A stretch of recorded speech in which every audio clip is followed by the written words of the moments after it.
Dear students, welcome to the physics class. I am Sunil Kumar, lecturer physics working in Government Senior Secondary School, Kalanangal in the district Gurdaspur. Today we will discuss a chapter gravitation. First of all, Kepler's laws of motion. Dear students, Kepler ਜਿਹੜੇ ਇੱਕ ਬਹੁਤ ਮਹਾਨ scientist ਸਨ, ਫਿਜ਼ਿਸਟ ਸਨ, ਜਿਨ੍ਹਾਂ ਨੇ ਆਪਣੇ 3 ਲਾਜ਼ ਦਿੱਤੇ ਜਿਹੜੇ ਕਿ ਆ ਪਲੈਨਟਸ ਦੀ ਮੋਸ਼ਨ ਨੂੰ ਉਹਨਾਂ ਬੜੀ ਡਿਟੇਲ ਦੇ ਵਿੱਚ ਡਿਸਕਸ ਕੀਤਾ। ਇਹਨਾਂ ਦਾ ਜਿਹੜਾ ਬਰਥ ਹੈ 27 ਦਸੰਬਰ 1571 ਦੇ ਵਿੱਚ ਹੋਇਆ। Kepler's first law of planetary motion or law of orbit. ਹੁਣ ਫਸਟ ਲਾ ਕੀ ਹੈ ਕਿ ਸਾਰੇ ਪਲੈਨਟਸ ਜਿਹੜੇ ਆ ਸਨ ਦੇ ਅਰਾਊਂਡ ਇਲਿਪਟੀਕਲ ਪਾਥ ਦੇ ਵਿੱਚ ਘੁੰਮਦੇ ਆ ਤੇ ਸਨ ਦੀ ਪੋਜੀਸ਼ਨ ਇਲਿਪਸ ਦੇ ਫੋਕਸ ਦੇ ਉੱਤੇ ਹੈ। Every planet revolve in an elliptical orbit around the sun with sun situated at one focus of ellipse. ਜਿਸ ਤਰ੍ਹਾਂ ਇਹ ਦੇਖ ਰਹੇ ਹਾਂ ਡਾਇਗਰਾਮ ਦੇ ਵਿੱਚ, ਇਲਿਪਸ ਜਿਹੜੀ ਹੈ ਇੱਕ 2 ਡਾਇਮੈਂਸ਼ਨਲ ਫਿਗਰ ਹੈ ਜਿਹਦੇ ਵਿੱਚ 2 ਐਕਸਿਸ ਹੁੰਦੇ ਆ। ਇੱਕ ਨੂੰ ਬੋਲਦੇ ਆ ਮੇਜਰ ਐਕਸਿਸ, ਦੂਸਰੇ ਨੂੰ ਬੋਲਦੇ ਆ ਮਾਈਨਰ ਐਕਸਿਸ। ਤੇ ਸਨ ਜਿਹੜਾ ਹੈ ਇਲਿਪਸ ਦੇ 2 ਫੋਕਸ ਹੁੰਦੇ ਆ। ਸਨ ਦੀ ਪੋਜੀਸ਼ਨ ਜਿਹੜੀ ਇੱਕ ਫੋਕਸ ਦੇ ਉੱਤੇ ਹੈ ਤੇ ਪਲੈਨਟਸ ਜਿਹੜੇ ਆ ਇਲਿਪਟੀਕਲ ਪਾਥ ਵਿੱਚ ਰਿਵੋਲਵ ਕਰਦੇ ਆ। ਕੈਪਲਰ ਸੈਕਿੰਡ ਲਾ ਔਰ ਲਾ ਆਫ ਇਕੁਅਲ ਏਰੀਆ ਬੋਲਦੇ ਆ, ਲਾ ਆਫ ਏਰੀਆ ਬੋਲਦੇ ਆ ਅਸੀਂ ਇਹਨੂੰ।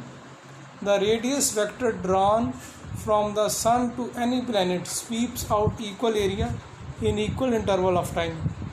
This law is called law of area. The areal velocity of radius vector is constant.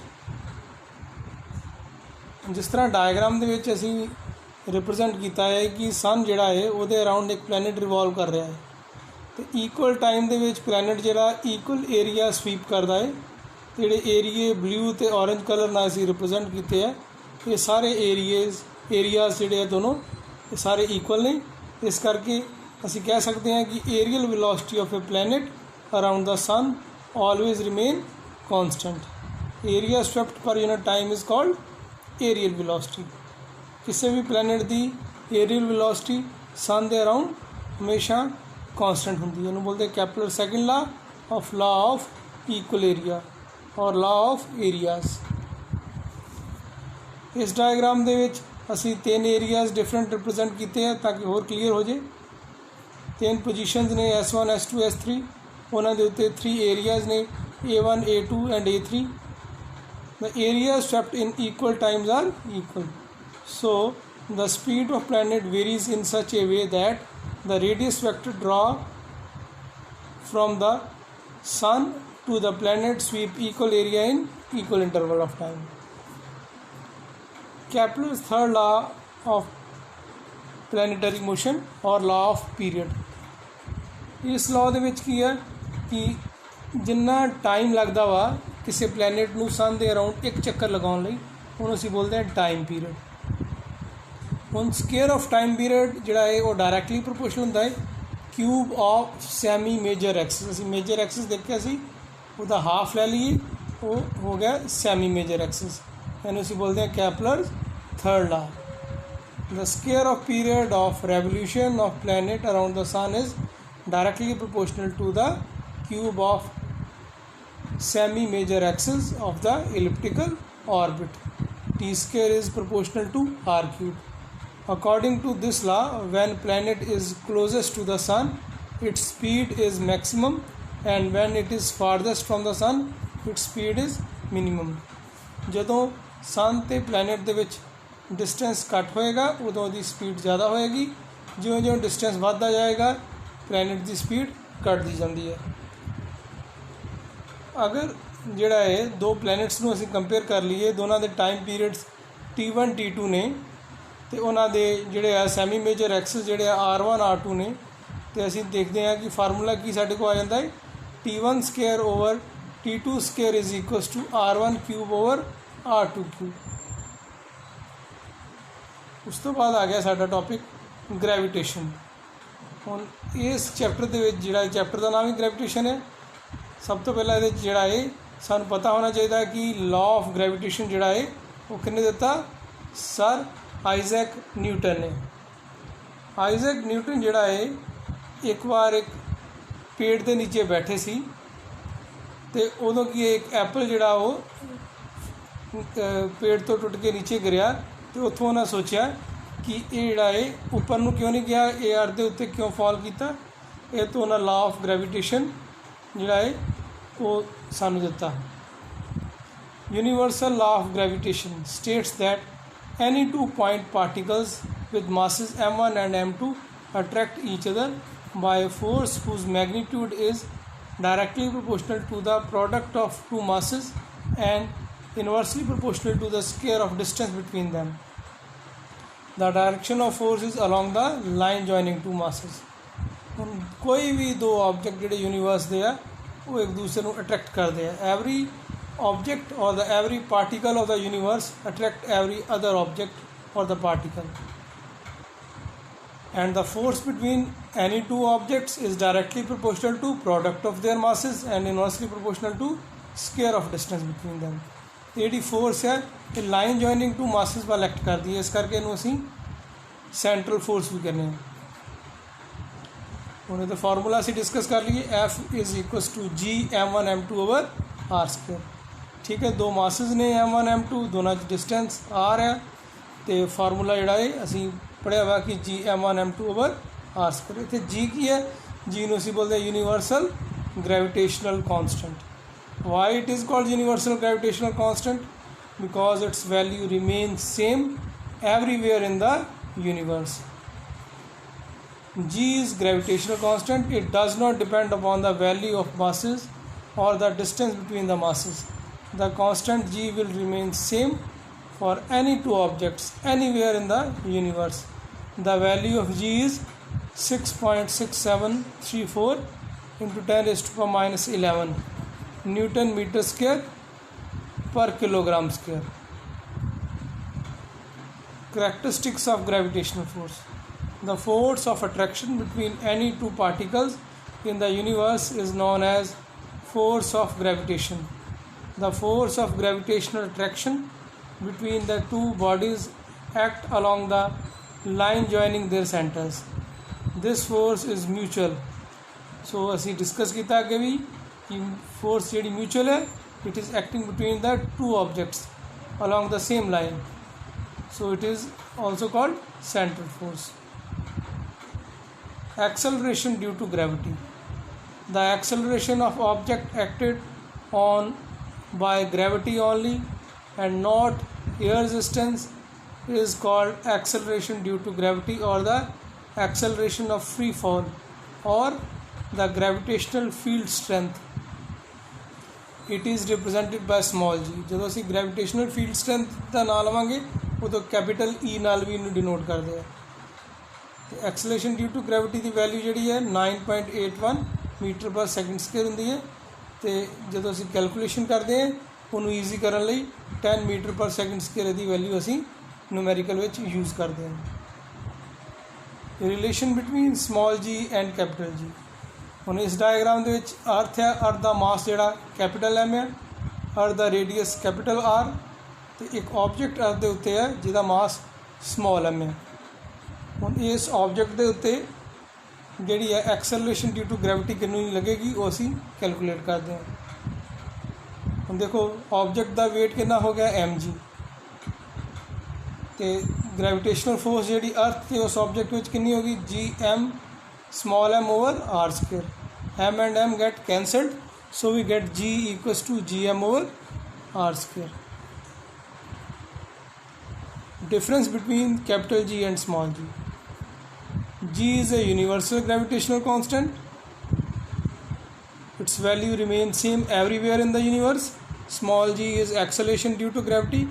Its value varies from place to place.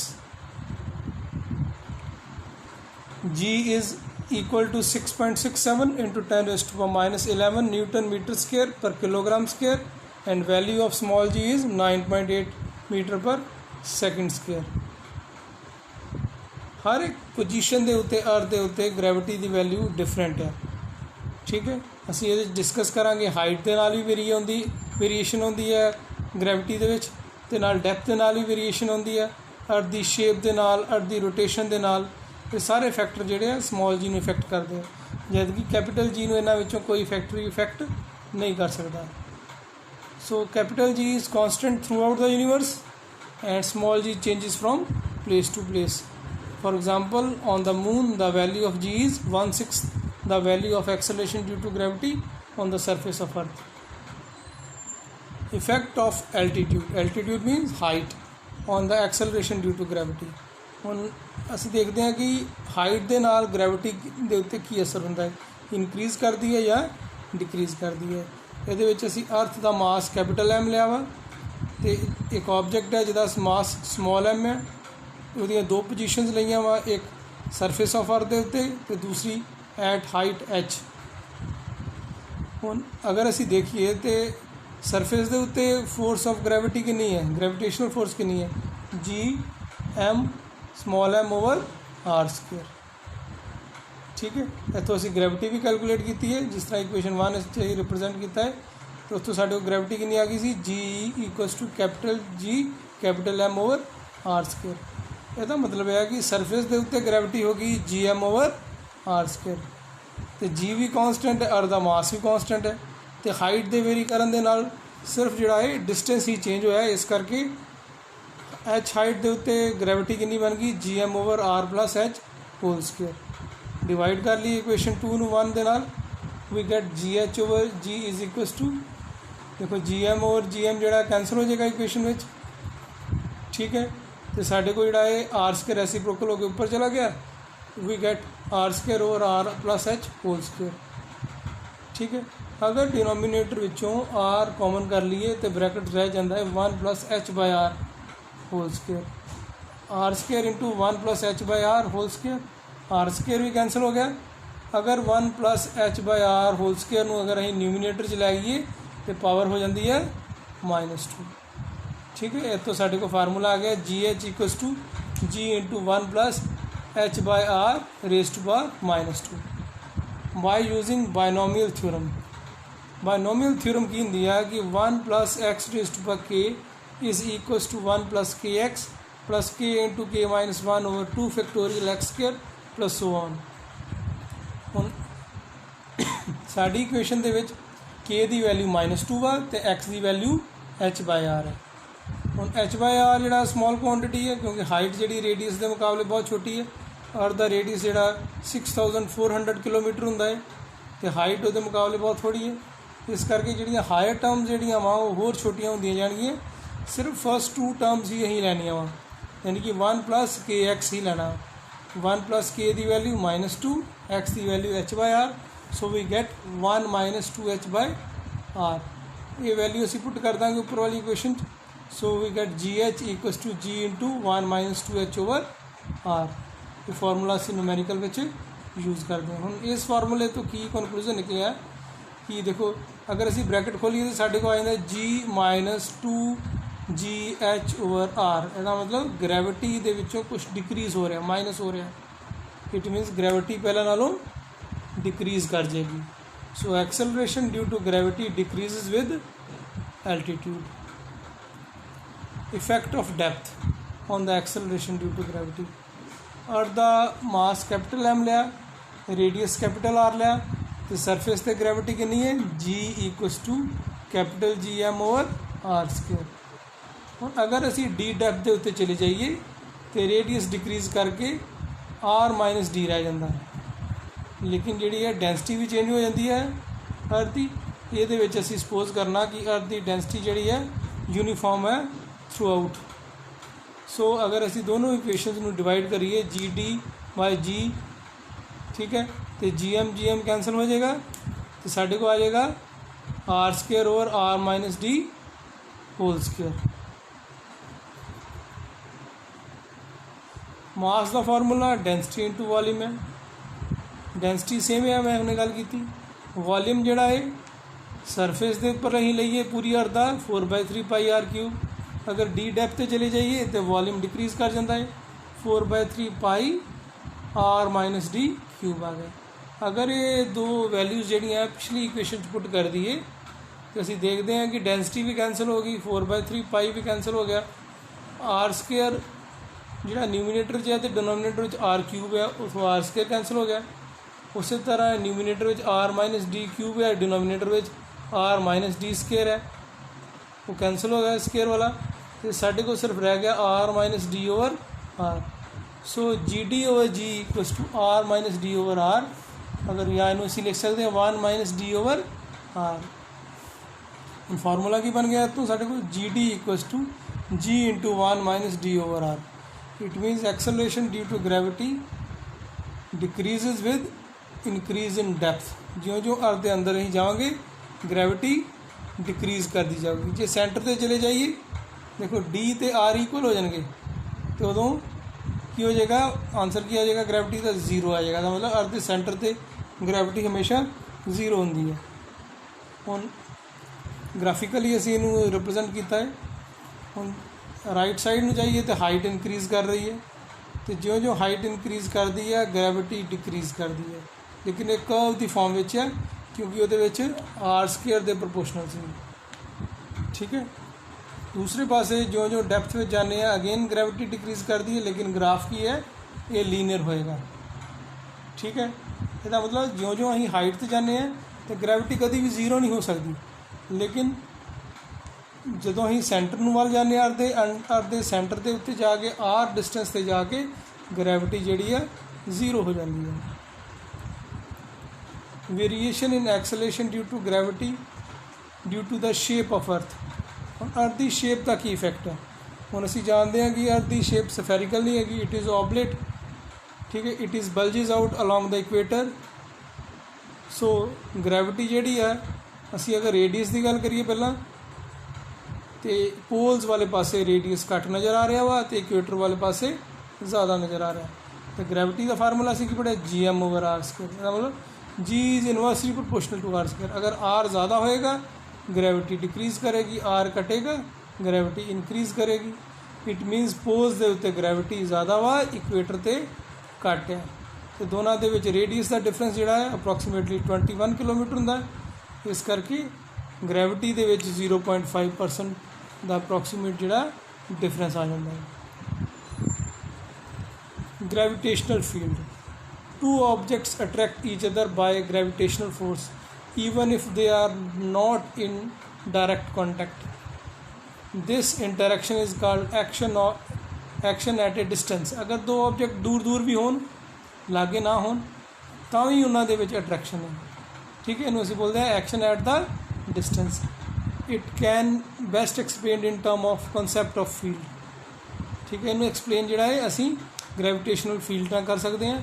Every mass modifies the space around it. This modified space is called gravitational field. When any other mass is placed in this field it feels a gravitational force of attraction due to its interaction with the gravitational field. ਇਹਦਾ मतलब कोई भी object आ ਉਹਦੇ around ਜਿਹੜੀ space आ ਉਹਦੇ ਵਿੱਚ ਜਿਹੜਾ कोई भी दूसरा ऑब्जेक्ट आ ਜਾਂਦਾ है तो ਉਹਦੇ ਉੱਤੇ फील्ड लगता है। उस फील्ड ਨੂੰ बोलते हैं ग्रेविटेशनल फील्ड। तो फोर्स ਨੂੰ बोलते हैं gravitational force. So gravitational field is the space around an object up to which its effect can be experienced or up to which it can attract or apply attractive force on any other object. So the space around a material body within which gravitational force of attraction can be experiences a force of attraction towards the center of earth is called gravitational field. Gravitational potential energy, work done in carrying a mass m from infinity to point at distance r is called gravitational potential. Gravitational potential energy is of the system is given by u equals to minus g mm over r। ਇਹਦਾ मतलब अगर कोई object infinity ते है तो ਉਹਨੂੰ ਅਸੀਂ r ਦੇ ਲਾਗੇ ਲੈ ਕੇ ਆਉਣਾ ਹੈ ਤੇ ਜਿੰਨਾ ਵਰਕ ਡਨ ਕਰਨਾ ਪਏਗਾ ਉਹਨੂੰ ਅਸੀਂ ਬੋਲਦੇ ਹਾਂ ਗ੍ਰੈਵਿਟੇਸ਼ਨਲ पोटेंशियल एनर्जी। ठीक है, ग्रेविटेशनल पोटेंशियल एनर्जी का फार्मूला की बन गया gravitational potential multiply the mass of the body. ये जी एक स्केलर क्वांटिटी है एनर्जी के यूनिट की होंगे आ जूल होंगे, इस करके ग्रैविटेशनल पोटेंशियल एनर्जी के यूनिट भी जूल होंगे। ग्रैविटेशनल पोटेंशियल की है, अगर यूनिट मास नूं असीं इनफिनिटी तो किसी पॉइंट ते लैके आना है, जिहड़ा वर्क डन करना पैंदा उहनूं असीं बोलते हैं gravitational potential. Gravitational potential at A point P is defined as the work done per unit mass taking a small test mass from zero potential to point P. The only space with zero potential has been infinity। ठीक है, सो infinity के उत्ते यही मानते हैं कि gravitational potential जिहड़ा zero होंदा।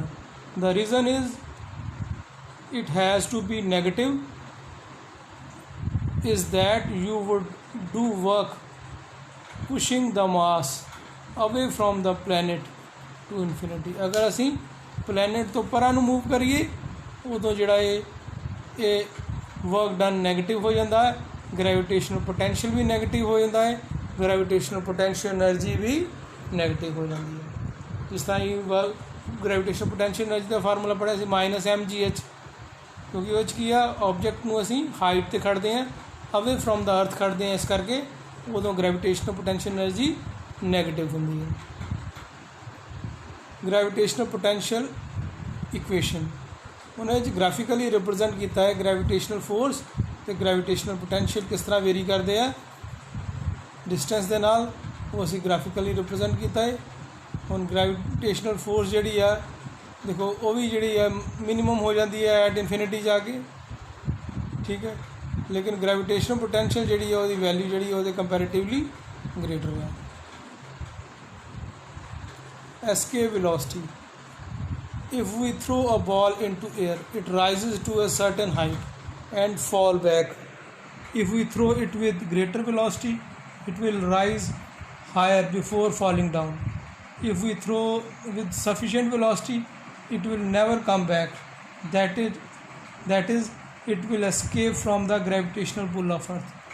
ਇਹਦਾ मतलब ਕੀ है कि अगर किसी ऑब्जेक्ट ਨੂੰ ਅਸੀਂ थ्रो करिए तो वो की है elliptical path which parabolic path which जाएगा तो वो अर्थ के सरफेस के उत्ते आ जाता। ਜਿਉਂ ਜਿਉਂ ਅਸੀਂ वेलोसिटी इनक्रीज़ करते हैं ਉਹਦੀ ਜਿਹੜੀ है पैराबोला की लेंथ ਜਿਹੜੀ इनक्रीज़ करती जाएगी, लेकिन ऑब्जेक्ट अर्थ ते फॉल करेगा। लेकिन एक स्टेज यहो जी आएगी जदों की आ वो ऑब्जेक्ट जिहड़ा वापस नहीं आएगा, एस्केप कर जाएगा ग्रैविटी उस प्लैनेट की तो उस वेलोसिटी नूं असीं बोलते हैं escape velocity. The minimum velocity required to escape an object from the gravitational field of a planet or object is called escape velocity. ठीक है, इसकी डेरिवेशन हुण असीं डिस्कस करांगे। उन्हें डायग्राम के होर क्लैरीफाई किया गया कि अगर असी ऑब्जेक्ट में फॉल करते हैं स्मॉल स्पीड ना तो एस्केप वेलोसिटी स्मॉल है वो पैराबोलिक पाथ के जाके फॉल करती है। अगर असी स्पीड इनक्रीज़ करते हैं तो पैराबोला की लेंथ इनक्रीज़ कर जाती, थोड़े ज़्यादा डिस्टेंस से ऑब्जेक्ट फॉल करता। अगर असी स्पीड नूं एक लिमिट तो ज़्यादा लै जाने हैं तो उदों की है असी ओड़ा ऑब्जेक्ट है एस्केप वेलोसिटी गेन कर लेंदा तो असी उस ऑब्जेक्ट नूं ग्रैविटेशनल पुल तो बाहर फेंक सकते हैं। ठीक है, उन्हें की है ME की है मास ऑफ अर्थ है, M is the mass of object. तो ऑब्जेक्ट में जो तुसी फॉल करना है तो वो की काइनेटिक एनर्जी चाहिए है। काइनेटिक एनर्जी का फॉर्मूला ½mv², क्योंकि एस्केप वेलोसिटी असी VE लई है, इस करके काइनेटिक एनर्जी होगी ½ mve²। असी ऑब्जेक्ट को अर्थ के सरफेस तो इनफिनिटी ते फॉल करना है तो इनफिनिटी ते जाके उसकी वेलोसिटी की है जीरो हो जाएगी, काइनेटिक एनर्जी भी जीरो हो जाएगी। ग्रैविटेशनल पोटेंशियल एनर्जी कितनी होएगी असी डिस्कस किया है -gme × m/r। इसका मतलब जी टोटल एनर्जी जी है या टोटल मकैनिकल एनर्जी है वो की होएगी sum of kinetic energy and potential energy. ठीक है, initially sum of kinetic energy and potential energy is always equals to the final kinetic energy and final potential energy।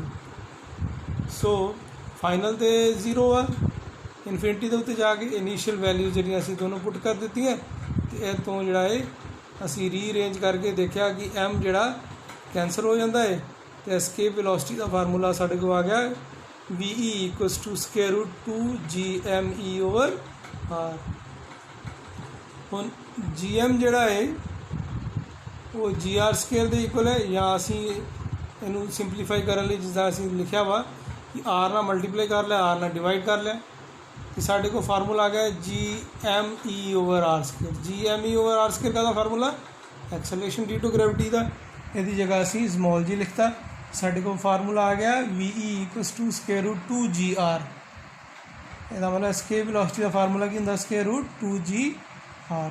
ਅਗਰ G ਦੀ value 9.8 ਪੁੱਟ ਗਈ ਤੇ R ਦਾ radius ਜਿਹੜਾ ਹੈ 6400 kilometre ਹੁੰਦਾ ਹੈ, ਤੇ ਮੀਟਰ 'ਚ ਕਨਵਰਟ ਕਰਾਂਗੇ ਤੇ 30 ਅਸੀਂ ਹੋਰ ਨਾਲ ਲਗਾ ਲਏ, ਮਤਲਬ 4 ਲੱਖ ਮੀਟਰ ਜਿਹੜਾ ਡਿਸਟੈਂਸ ਹੋ ਗਿਆ। ਤੇ ਇਹਨੂੰ ਅਸੀਂ ਜਦੋਂ ਸੋਲਵ ਕੀਤਾ ਸਾਡੇ ਕੋਲ ਆ ਗਿਆ 11.2 ਕਿਲੋਮੀਟਰ ਪਰ ਸੈਕਿੰਡ। ਅਗਰ ਮੀਟਰ 'ਚ ਕਰਾਂਗੇ 11,200 ਮੀਟਰ ਪਰ ਸੈਕਿੰਡ ਆਏਗਾ। 1000 ਨਾਲ ਡਿਵਾਈਡ ਕਰਕੇ ਕਿਲੋਮੀਟਰ 'ਚ ਕਨਵਰਟ ਹੋ ਗਿਆ 11.2 ਕਿਲੋਮੀਟਰ ਪਰ ਸੈਕਿੰਡ। ਬੜੀ ਇੰਪੋਰਟੈਂਟ ਡੈਰੀਵੇਸ਼ਨ ਹੈ।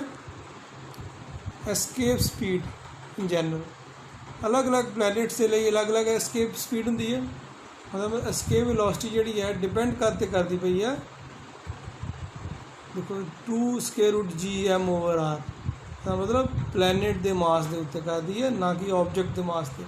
ਇਹਦਾ ਮਤਲਬ ਅਗਰ ਅਸੀਂ ਕਿਸੇ ਐਲੀਫੈਂਟ ਨੂੰ ਐਸਕੇਪ ਕਰਨਾ ਹੋਏ ਜਾਂ ਕਿਸੇ ਐਂਟ ਨੂੰ ਕਰਨਾ ਹੋਏ ਤੇ ਦੋਨਾਂ ਲਈ ਐਸਕੇਪ ਵੈਲੋਸਿਟੀ ਸੇਮ ਹੋਏਗੀ, ਠੀਕ ਹੈ। ਅਰਥ ਤੋਂ 11.2 ਕਿਲੋਮੀਟਰ ਪਰ ਸੈਕਿੰਡ ਸਪੀਡ ਨਾਲ ਹੀ ਦੋਨਾਂ ਨੂੰ ਸੁੱਟਣਾ ਪਏਗਾ। ਉਸੇ ਤਰ੍ਹਾਂ ਮਰਕਰੀ ਲਈ ਦੇਖੋ 4.3 ਕਿਲੋਮੀਟਰ ਪਰ ਸੈਕਿੰਡ ਹੈ, ਵੀਨਸ ਲਈ 10.3 ਕਿਲੋਮੀਟਰ ਪਰ ਸੈਕਿੰਡ ਹੈ। ਇਸ ਤਰ੍ਹਾਂ ਸਾਰੇ ਪਲੈਨਟਸ ਦੀ ਦਿੱਤੀ ਹੈ, ਠੀਕ ਹੈ। ਸਨ ਦੇ ਦੇਖੋ ਐਸਕੇਪ ਵੈਲੋਸਿਟੀ ਬਹੁਤ ਜ਼ਿਆਦਾ 618 ਕਿਲੋਮੀਟਰ ਪਰ ਸੈਕਿੰਡ ਹੈ, ਕਲੀਅਰ। ਸਭ ਤੋਂ ਮਿਨੀਮਮ ਕਿਹਦੇ ਲਈ ਹੈ, ਮੂਨ ਦੇ ਲਈ 2.3 ਕਿਲੋਮੀਟਰ ਪਰ ਸੈਕਿੰਡ ਜਿਹੜੀ ਹੈ ਮਿਨੀਮਮ ਵੈਲਿਊ ਆ ਸਾਡੇ ਇਸ ਟੇਬਲ ਦੇ ਅਕੋਰਡਿੰਗ।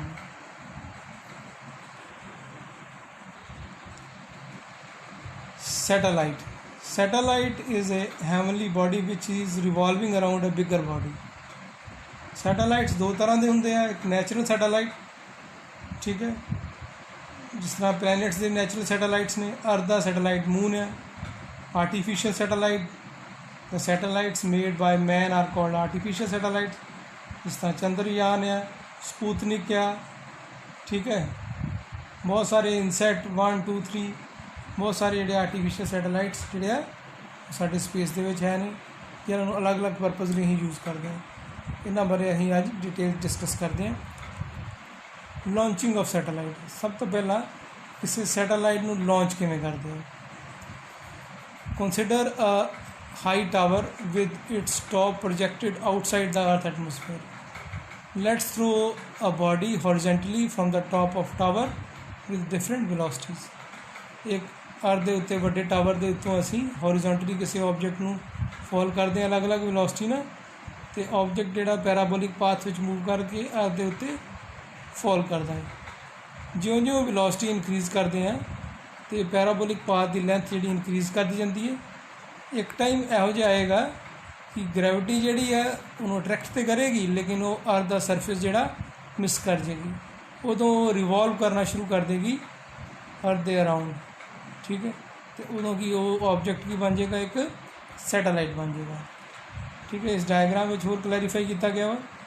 ਦੇਖੋ ਅਰਥ ਤੋਂ ਜਿਉਂ-ਜਿਉਂ ਅਸੀਂ ਵੈਲੋਸਿਟੀ ਇਨਕਰੀਜ਼ ਕਰਦੇ ਹਾਂ ਤੇ ਦੇਖੋ ਅਲੱਗ-ਅਲੱਗ ਆਰਬਿਟ ਜਿਹੜੇ ਆ ਉਹ ਸਾਨੂੰ ਨਜ਼ਰ ਆ ਰਹੇ ਆ, ਠੀਕ ਹੈ। ਇੱਕ ਆਰਬਿਟਲ ਵੈਲੋਸਿਟੀ ਜਦੋਂ ਅਸੀਂ ਗੇਨ ਕਰ ਲੈਂਦੇ ਹਾਂ ਤੇ ਉਹ ਆਰਬਿਟ ਕਰਨਾ ਸ਼ੁਰੂ ਕਰ ਦਿੰਦਾ। ਅਗਰ ਉਸ ਵੈਲੋਸਿਟੀ ਨੂੰ ਅਸੀਂ ਹੋਰ ਇਨਕਰੀਜ਼ ਕਰਦੇ ਹਾਂ ਤੇ ਇੱਕ ਟਾਈਮ ਦੇ ਉੱਤੇ ਉਹ ਵੈਲੋਸਿਟੀ ਜਿਹੜੀ ਐਸਕੇਪ ਵੈਲੋਸਿਟੀ ਦੇ ਇਕੁਅਲ ਹੋ ਜਾਂਦੀ ਹੈ, ਤੇ ਜਿਹੜਾ ਉਹ ਆਬਜੈਕਟ ਜਿਹੜਾ ਐਸਕੇਪ ਕਰ ਜਾਂਦਾ ਗ੍ਰੈਵਿਟੀ ਤੋਂ ਉਹ ਰਿਵੋਲਵ ਫਿਰ ਨਹੀਂ ਕਰਦਾ। The orbital velocity is the velocity required to put a satellite into the orbit around the earth. ਹੁਣ ਇਹਦੇ ਵਿੱਚ ਕੀ ਹੈ, capital M the mass of earth ਹੋ ਗਿਆ, capital R radius of earth, small m mass of satellite, h is the height of satellite. Orbital velocity ਨੂੰ ਅਸੀਂ v unit note ਕਰਤਾ, ਠੀਕ ਹੈ। ਦਾ gravitational force between the earth and the satellite provides necessary centripetal force which is responsible for the circular motion of a satellite around the earth. So ਇੱਥੇ gravitational force ਤੇ centripetal force equal ਕੀਤਾ ਗਿਆ ਵਾ। gravitational force ਦਾ formula Gm/r+h² ਤੇ centripetal force ਦਾ formula mv²/r+h, ਕਿਉਂਕਿ h height ਹੈ ਇਸ ਕਰਕੇ ਇਹਨੂੰ ਰੀਅਰੇਂਜ ਕੀਤਾ ਜਦੋਂ ਤੇ ਆਰਬਿਟਲ ਵੈਲੋਸਿਟੀ ਸਾਡੇ ਕੋਲ ਆ ਗਈ Gm/r+h। Gm ਕਿਹਦੇ ਇਕੁਅਲ ਹੈ gr² ਦੇ। ਸੋ ਇਹਦੇ ਵਿੱਚ ਵੈਲਿਊ ਪੁੱਟ ਕਰਤੀ, ਠੀਕ ਹੈ। r ਜਿਹੜਾ ਸਕੁਏਅਰ ਰੂਟ ਤੋਂ ਅਸੀਂ ਬਾਹਰ ਲਿਖ ਲਿਆ ਉਹਨੂੰ, ਕਲੀਅਰ। ਇਸ ਕਰਕੇ ਉਹਦਾ ਸਕੁਏਅਰ ਜਿਹੜਾ ਉਹ ਕੈਂਸਲ ਹੋ ਗਿਆ, ਸਕੁਏਅਰ ਰੂਟ, ਤੇ ਸਾਡੇ ਕੋਲ ਐਸਕੇਪ ਵੈਲੋਸਿਟੀ ਦਾ ਫਾਰਮੂਲਾ ਆ ਗਿਆ r√g/r+h। because the height of satellite is very small as compared to the radius, so r+h ਜਿਹੜਾ r ਦੇ ਇਕੁਅਲ ਹੀ ਹੋਵੇਗਾ। ਤੇ ਸਾਡੇ ਕੋਲ ਫਾਰਮੂਲਾ ਜਿਹੜਾ ਆ ਗਿਆ √gr ਆ ਗਿਆ, ਠੀਕ ਹੈ। ਇਟ ਮੀਨਸ ਜਿਹੜਾ ਹੈ ਆਰਬਿਟਲ ਵੈਲੋਸਿਟੀ ਜਿਹੜੀ ਹੈ ਉਹ ਕੀ ਹੈ √gr ਦੇ ਇਕੁਅਲ ਹੈ, ਅਤੇ ਐਸਕੇਪ ਵੈਲੋਸਿਟੀ ਅਸੀਂ ਪੜ੍ਹਿਆ √2gr ਦੇ ਇਕੁਅਲ ਹੈ। ਇਹਦੇ ਵਿੱਚ g ਅਤੇ r ਦੀਆਂ ਵੈਲਿਊਜ਼ ਪੁੱਟ ਕਰੀਏ 6.4 × 10⁻6 ਮੀਟਰ ਹੈ। कैपिटल R की वैल्यू, स्मॉल जी की वैल्यू 9.8, तो साढ़े को आ गया 7.92 किलोमीटर पर सैकेंड। मतलब किसी ऑब्जेक्ट की ऑर्बिटल वेलोसिटी जी है अर्थ के सरफेस तो 7.92 किलोमीटर पर सैकेंड होंगी है। Time period of satellite, Jinnah time satellite जोड़ा एक चक्कर लगाने में लगाता उन्होंने असीं बोलते हैं टाइम पीरियड। ये असी टाइम पीरियड का फार्मूला की है सरकमफेरेंस, एक चक्कर लगाया सरकमफेरेंस एक पूरा हो गया 2πr+h हो गया। तो ऑर्बिटल वेलोसिटी का फार्मूला असीं हुणे ड्राइव किया √Gm/r+h। इनू रीअरेंज किया साडे को आ गया t = 2π√r+h³ divide by Gm। अगर इनू डेंसिटी की फॉर्म में लिखना हो तो असीं की है फार्मूला लिख लाँगे डेंसिटी का असी रो नेट नोट किया है। तो मास का फार्मूला हो गया वॉल्यूम इंटू डेंसिटी, वॉल्यूम की हो गया 4/3πr³ इंटू डेंसिटी रो। सो मास का वैल्यू असी एच पुट कर दी, तो उन्होंने रीअरेंज किया तो साढ़े को देखो की आ गया √3πr+h³/g⁻r³। हाइट ऑफ सैटेलाइट इसी फार्मूले तो असी रीअरेंज करके हाइट कैलकुलेट कर लेनी है, ठीक है। स्केयरिंग कर दी टाइम पीरियड की, सो t² आ गया 4π²r+h³/g r+h³ की वैल्यू फाइंड कर ली, फिर क्यूब रूट कर दिता दूसरी साइड से, तो यह तो जो h साढ़े को आ गया √t² r²g/4π² minus capital R। So by putting the values of time period, radius of earth, acceleration due to gravity, we can calculate the height of a satellite। ਹੁਣ सैटेलाइट्स ਜਿਹੜੇ ਆ ਦੋ ਤਰ੍ਹਾਂ ਦੇ ਹੁੰਦੇ ਆ, ਇੱਕ ਹੁੰਦੇ ਆ geostationary satellites, ਦੂਸਰੇ ਹੁੰਦੇ ਆ polar satellites। The satellites which revolve about the equator at a height of about 36,000 kilometre above the surface of earth are called geostationary satellites। हम geostationary क्यों कहने हैं, क्योंकि इन्हां नूं रोटेट करन दे विच 24 अर्थ नूं रोटेट करन विच 24 आवर लगदे हैं, तो इन्हां नूं रिवॉल्व करन विच भी 24 आवर लगदे हैं। इस करके अर्थ के सरफेस तो जिहड़े जियोस्टेशनरी सैटेलाइट ये स्टेशनरी ही लगते हैं। जिद्दां इंडिया के उपर एक सैटेलाइट होए तो जो अर्थ रोटेट करेगी तो ये सैटेलाइट जोड़े आ सानू उस पोजीशन पर ही नज़र आते, इस करके जियो स्टेशनरी बोलते हैं। इन्हों सिंक्रोनस सैटेलाइट भी कहते because they have same time period, ठीक है 24 आवर सेम टाइम पीरियड है, और द रोटेशन का टाइम जोड़ा तो इन्हों का सैटेलाइट्स का रेवोल्यूशन का टाइम इक्वल है। So these are also called synchronous or geosynchronous satellites. These are also called parking satellites, क्योंकि जिस जगह असी इन्हों छड्डिया तो अर्थ के रिलेटिवली उस पोजीशन पर ही इन्हों नज़र आते हैं। दूसरे होंगे polar satellites which revolve about the poles, ठीक है। ये पोल्स के उत्तों पास करते हैं, ठीक है। ये बड़े अर्थ के सरफेस के क्लोजली पास करते हैं about 500 kilometre from the surface of earth. ठीक है। अर्थ जी रोटेट करती है क्योंकि कंट्रीज़ जोड़े जो इन्हें रिवॉल्व करना चेंज हो जाते हैं। So the satellites are used to study different continents, different countries. These can also keep an eye on the military activities of other countries। दूसरे कंट्री की एक्टिविटीज़ हो नहीं हुई वा उन्होंने बारे भी पोलर सैटेलाइट्स नाल पता लग जाता है। ठीक है। ये जोड़े सैटेलाइट है वैदर फोरकास्टिंग लिए जोड़े ज़्यादा एफिशिएंट है जियो स्टेशनरी नाल, क्योंकि इन्हों की हाइट जी स्मॉल है। किसी जगह टैंपरेचर नोट करना हो पोलर सैटेलाइट्स वधिया नोट कर सकते हैं। ठीक है। उत्थों दी क्लाइमेटिक कंडीशनस की है उन्होंने बारे पता लग जाता वा। Necessary conditions for geostationary satellite: it should revolve in orbit concentric and co-planar with the equatorial plane of Earth.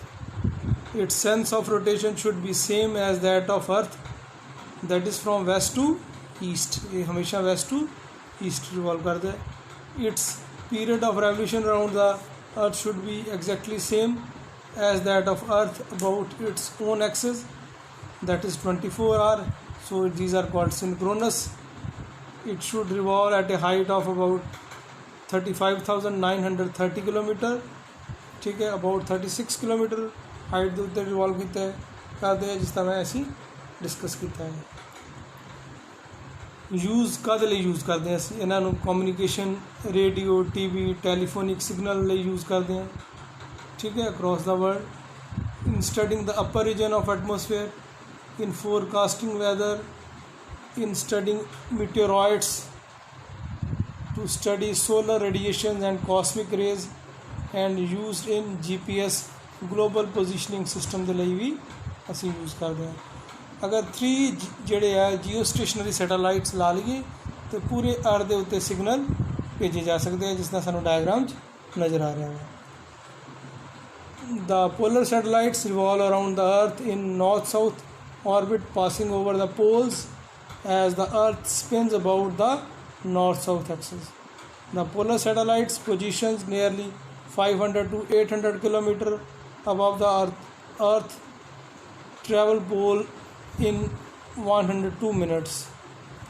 The satellites are used for mapping and surveying। इसके अलावा वैदर सैटेलाइट्स बोलते असी इन्हों, क्योंकि अर्थ के सरफेस के बड़ी क्लोज है, इस करके इन्हों के रिजल्ट जोड़े ज़्यादा एक्यूरेट होंगे हैं। ऑबजरवेशनस रखते हैं दूसरे कंट्रीज़ के उत्ते भी। ठीक है। फॉरेस्ट एरियाज़ के उत्ते, किसी जगह के सी टैंपरेचर के उत्ते, लैंड टैंपरेचर के उत्ते मैपिंग कर सकते हैं किसी पोजीशन की। ठीक है।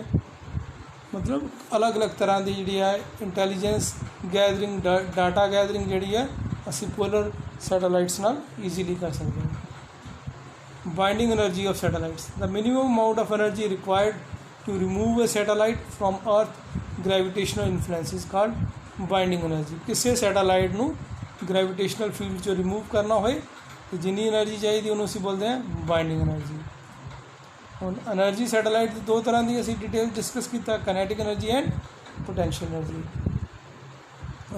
पोटेंशियल एनर्जी का फार्मूला असी डिस्कस किया -G/m/r। Kinetic energy ½mv²। v की value Gm/r, square root Gm/r, क्योंकि स्केयर किया स्केयर रूट कैंसल हो गए।